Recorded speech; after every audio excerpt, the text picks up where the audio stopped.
السلام علیکم عزیز طلبہ، امید ہے کہ آپ سب خیریت سے ہوں گے۔ آج کا جو ہمارا ٹاپک ہے وہ ہے مرثیہ میر ببر علی انیس۔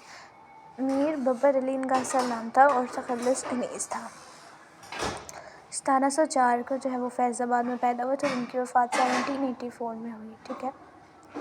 ان کے والد میر خلیق تھے، انہوں نے مروجہ علوم جیسے عربی اور فارسی جو ہے وہ اپنے والد میر خلیق سے سیکھے، اور پھر انہوں نے مروجہ علوم جو ہے وہ وہاں کے ایک استاد تھے میر نجف علی، ان سے سیکھے، صفا کری اور گھڑ سواری میں بھی ان کا جو تھا وہ بہت مہارت رکھتے تھے، ٹھیک ہے۔ اور جس ماحول میں انہوں نے تربیت پائی وہاں کا ماحول شاعرانہ تھا۔ فیض آباد میں اکثر تو فیض آباد کا ماحول اس طرح کا تھا، وہاں پر زیادہ تر شاعر پیدا ہوتے ہیں۔ ان کے خاندان میں کچھ ایسے لوگ تھے جو شاعر تھے، ٹھیک ہے۔ تو اس ادبی ماحول سے متاثر ہو کر انہوں نے بچپن سے ہی شعر کہنے شروع کر دیے، اور اپنے والد کے ساتھ اس دور میں جو ہے وہ بہت سے مشاعروں میں انہوں نے شرکت کی، ٹھیک ہے۔ اور یہ مرثیہ نگاری بہت زبردست، میں سوز و گداز، منظر نگاری، جذبات نگاری، اور ان کی جو پیشکش ہے، ان کی جو مرثیے کی انداز بیان ہے وہ ایک سماع باندھ دیتا تھا، ٹھیک ہے۔ اب ان کے مرثیے پر آتے ہیں۔ ان کا مرثیہ ہے، مرثیہ بیسیکلی اس چیز کو بولتے ہیں جس میں شہدائے کربلا کے بارے میں ذکر ہو، یا ان کے اجزاء، ان کے مطلب شہدائے کربلا کے بارے میں جو ہے وہ زیادہ تر اس میں ذکر پایا جو ان کے واقعات کو جو ہے وہ پیش نظر رکھا جاتا ہے، جن میں اس کے اگر ہم اجزائے ترکیبی کی بات کریں تو ان میں چہرہ سراپا، رجس، رزم، آمد، رخصت، بین، دعا، ٹھیک ہے۔ یہ سارے اس کے اجزائے ترکیبی ہیں۔ اس کے ہم شعر پہ آتے ہیں۔ پھوٹا شفق سے چرخ پہ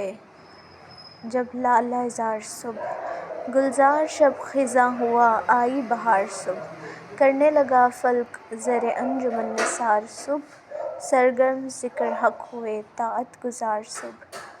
چرخ اخضری پہ یہ رنگ آفتاب کا، کھلتا ہے جیسے پھول چمن میں گلاب کا۔ اب یہاں پر شفق کا جو مطلب ہے وہ ہے آسمان پر ظاہر ہونے والی سرخی، ٹھیک ہے۔ اب چرخ جیسے آسمان، لالہ زار پھول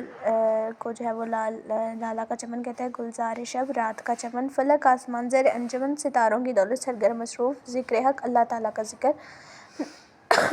طاعت گزاری اطاعت کرنے والا، چرخ اخضری سبزی مائل آسمان۔ اب اس بند میں جو میر انیس نے جو ہے وہ میدان کربلا کی جو ہے وہ منظر کشی کی ہے کہ صبح کے وقت جو ہے وہ خدائے بزرگ اور برتر کی مرضی سے، مطلب اللہ تعالیٰ کی مرضی سے جو ہے وہ سورج مشرق سے طلوع ہوتا ہے، اور اس کی خوبصورتی جو ہے وہ بہت زیادہ ہوتی ہے۔ یوں تو سورج روز ہی اب نارملی اگر دیکھا جائے تو سورج اپنے وقت کے مطابق جو ہے وہ طلوع اور غروب ہوتا ہے، ٹھیک ہے، اس عمل سے گزرتا ہے۔ لیکن اس روز شاعر نے یہاں پر مبالغہ رائی سے کام لیتے ہوئے کہا ہے کہ اس دن جو ہے وہ سورج تو اپنے وقت پر ہی طلوع ہوا تھا، لیکن یہاں پر انہوں نے لیکن واقعہ کربلا کے روز، مطلب جب کربلا کا واقعہ ہوا تو اس روز جب سورج طلوع ہونے والے سورج کی جو تھی وہ شان ہی نرالی تھی۔ وہ کیوں نرالی تھی؟ کیونکہ اس وقت میدان کربلا میں جو ہے وہ نواسۂ رسول جو تھے وہ انہوں نے قدم رکھا تھا، اور ان کے اہل خانہ نے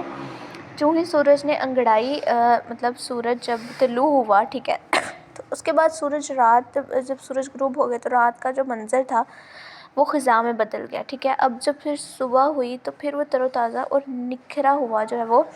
طلوع ہوا، اور اب جب وہ طلوع ہوا تو وہاں پر ہر طرف جو تھے وہ زندگی کے آثار نظر آتے تھے، ٹھیک ہے نا۔ روشنی نے ہر سو پھیل کر جو ہے وہ تاریکی کا چپا چپا، یعنی وہاں پر اس قدر روشنی پھیل گئی تھی، یا ستاروں کی دولت اتنی زیادہ تھی کہ وہاں کا جو ایک چھوٹا سے چھوٹا ذرہ بھی جو ہے وہ روشن دکھائی دیتا تھا۔ اب آسمان کے سینے پر جو خوبصورت ستارے چمک رہے تھے، جس میں نے آپ بات کی، کرنے لگا فلک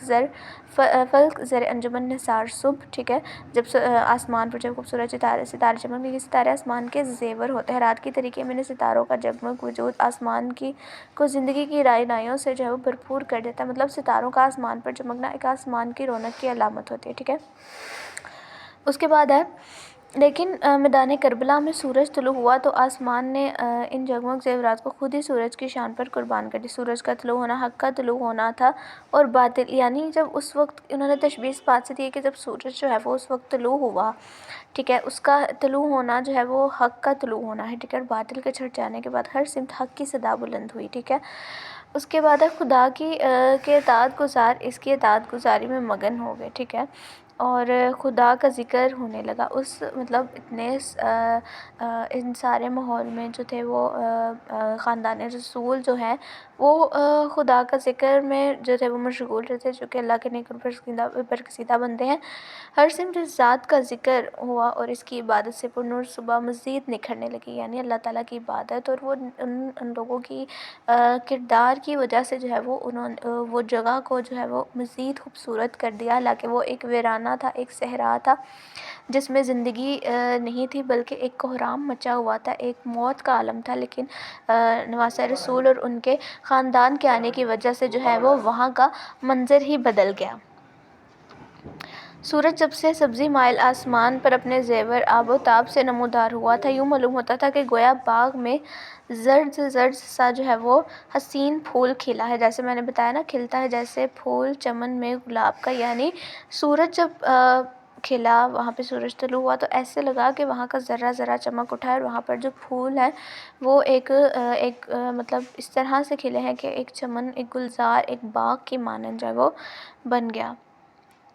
اس کے اندر اگر آپ شعر ایڈ کرنا چاہیں تو وہ بھی ایڈ کر سکتے ہیں، جیسے ٹھنڈی ہوا میں سبزہ صحرا کی وہ شرمائے جس سے اطلس زنگاری فلک، اور جھومنا درختوں کا پھولوں کی وہ مہک، ہر بر کی گل پہ قطرہ شبنم کی وہ جھلک، ہیرے خجل تھے گوہر یکتا نثار تھے، پتے بھی ہر شجر کے جواہر نگار تھے۔ اب نیکسٹ شعر پہ ہم آتے ہیں، دوسرا شعر ہے، چلنا وہ باد صبح کے جھونکوں کا دم بدم، مرغان باغ کی وہ خوش الحانیاں بہم، وہ آب و تاب نہر، وہ موجوں کے پیش و خم، سردی ہوا میں پر نہ زیادہ بہت نہ کم، کھا کھا کے اوس اور بھی سبزہ ہرا ہوا تھا، موتیوں سے دامن صحرا بھرا ہوا۔ باد صبح کا مطلب ہوتا ہے صبح کی ہوا، دم بدم آہستہ آہستہ، مرغان باغ، باغ میں موجود پرندے، خوش الحانیاں، خوش مطلب الحانیہ مطلب خوبصورت نغمے گانا، آب و تاب چمک دم، پیچ و خم پیچیدہ اور گنجلک، اوس شبنم بہم ساتھ ساتھ۔ اب تشریح کی بات کریں تو یوم عاشوراء کو جو ہے وہ کربلا میں ہونے والے کوئی بھی کام معمول کے مطابق، اب جب وہاں پر کربلا کا منظر تھا تو وہاں پر کوئی بھی کام جو ہے وہ معمول کے مطابق نہیں ہو رہا تھا، ان تمام غیر معمولی حرکات و اسکنات کی وجہ کربلا کی سرزمین، اب ان غیر معمولی کاموں کی وجہ کیا تھی؟ وہ تھی کہ کربلا کی سرزمین پر نواسۂ رسول صلی اللہ علیہ وسلم، جگر گوشہ بطول حضرت امام حسین جو ہیں وہ، ان کے احباب اور صحابہ اور اصحاب اور اہل بیت اطہر کی موجودگی ہے، ٹھیک ہے، وہ گرم ماحول، وہ تپتا صحرا، موت کے لہراتے بادل، ٹھیک ہے، جہاں پر زندگی کا ایک بھی آثار موجود نہ ہو، کوہرام کا عالم ہو، تیغوں کی چمک اور نیزوں کی دھار کے باوجود سرزمین کربلا پر گویا ایک خاص عالم کا دورہ تھا۔ اب سرزمین آگ اس روز بعد صبح سے معطر تھی، ٹھیک ہے، ٹھنڈی ہوا چل رہی تھی، خوبصورت ماحول تھا، اور ہر سو چند پرند کی آوازیں تھی، کربلا کی ریت پر جو ہے وہ زندگی کے آثار نظر آتے تھے، پرندوں کا چہچہانا زندگی کی امید دلاتا ہے، ٹھیک ہے، اور اس روز کے جب ہر طرف جو تھا وہ خوف کا سایہ تھا، قیامت تھی کہ برپا ہونے کو تیار تھی، یعنی کربلا کا منظر جو تھا وہ شاعر نے بڑے خوبصورت انداز میں اور ایک اس طرح سے بیان کیا ہے کہ پڑھنے والا جو ہے وہ ان کرداروں یا ان وہاں پر خود کو محسوس وہاں پر موجود خود کو محسوس کرے کہ وہ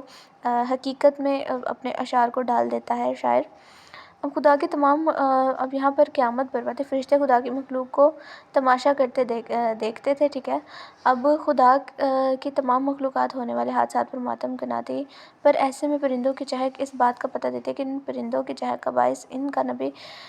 صلی اللہ علیہ وسلم کے نواسے سے قریب ہونا ہے، یعنی ایک بہت ہی جسے بولتے ہیں کوہرام یا قیامت کا عالم تھا، تو اس کے باوجود بھی جو وہاں پر جو چرند پرند تھے وہ اس طرح چہچہا رہے تھے کہ ان کا نواسۂ رسول سے قریب ہونے کا جو ہے وہ ایک دعویٰ تھا۔ آپ نے جب سے سرزمین کربلا پر قدم رکھا تب سے ہی اس کی شان کا عالم دوبالا، یعنی انہوں نے یہاں پر شاعر نے کہا ہے کہ جب امام حسین نے سرزمین کربلا پر قدم رکھا تو ان کی شان، اس سرزمین کی شان ان کے قدم رکھنے کی وجہ سے جو ہے وہ دوبالا ہو گئی۔ نہر الکما کی لہریں بارہا ساحل سے سر پٹکتی دریائے فرات میں طغیانی کا ماحول پیدا ہوتا ہے، اور اس سب کا باعث وہی مبارک ذات ہے کہ جس کے وجود نے عالم اسلام کو دوسری زندگی عطا کی، یعنی اسلام جو تھا وہ اس وقت جو تھی وہ یزیدی فوج جو تھی وہ اسلام کا جو ہے وہ نام و نشان مٹانا چاہ رہے تھے، تو اس دور میں جو ہے وہ ان حالات میں جو ہے وہ نواسہ رسول نے جو ہے وہ اسلام کو دوسری زندگی عطا کی، وہی کہ جس کا ہونا